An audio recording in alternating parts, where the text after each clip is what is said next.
Hey, what's up, everybody? Now, this is such a late topic, and something to this day I finally thought about.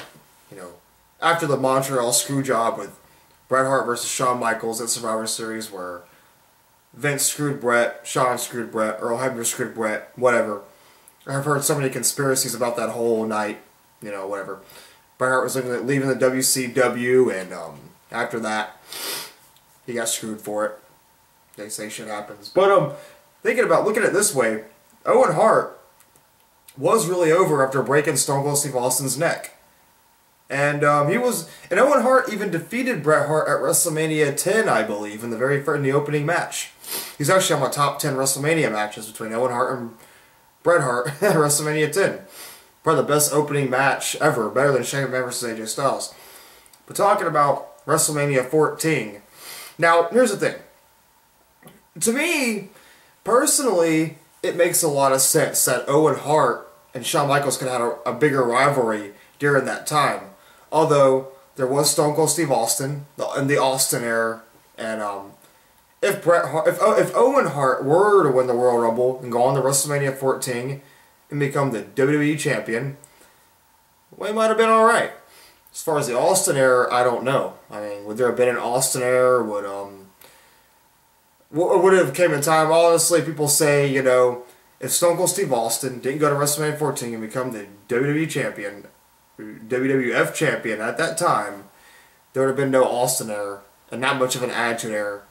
But Owen Hart played such a big part in the Attitude Era, you know, and it's a shame what happened to him and what they did to him, the whole Blue Blazer gimmick. It's like, in my opinion, Owen Hart could have potentially been a World Heavyweight Champion. He could have even gone to WCW and been the World Heavyweight Champion. If he would have probably gone with Jeff Jarrett. That's the whole thing.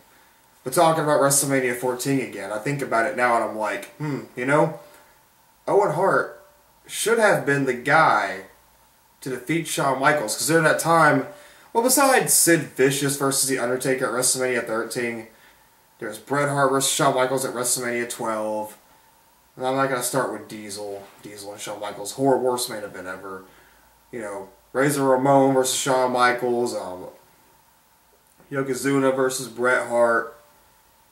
There's so many great wrestlers. You know, and looking back, I'm just saying, should Owen Hart have taken Stone Cold Steve Austin's place at WrestleMania 14? Should Owen Hart have been the man? I think so, because it makes sense. They screwed Bret. Bret Hart left to WCW. And Owen Hart, being his brother, should have been the guy to get revenge and defeat Shawn Michaels and have a rivalry with Vince McMahon. It just makes so much sense, in my opinion. But you guys probably don't like me doing this video on this. You guys are saying, you know, Owen Hart, Stone Cold Steve Austin was the man. The beer drinking, butthole stomping, SOB, you know. But, I don't know. You guys probably don't like me doing this video. I'm just saying, Owen Hart would have made sense. But that's my personal opinion. That's all I want to say. Have a nice day. Subscribe if you want to. Give me your thoughts. And bye.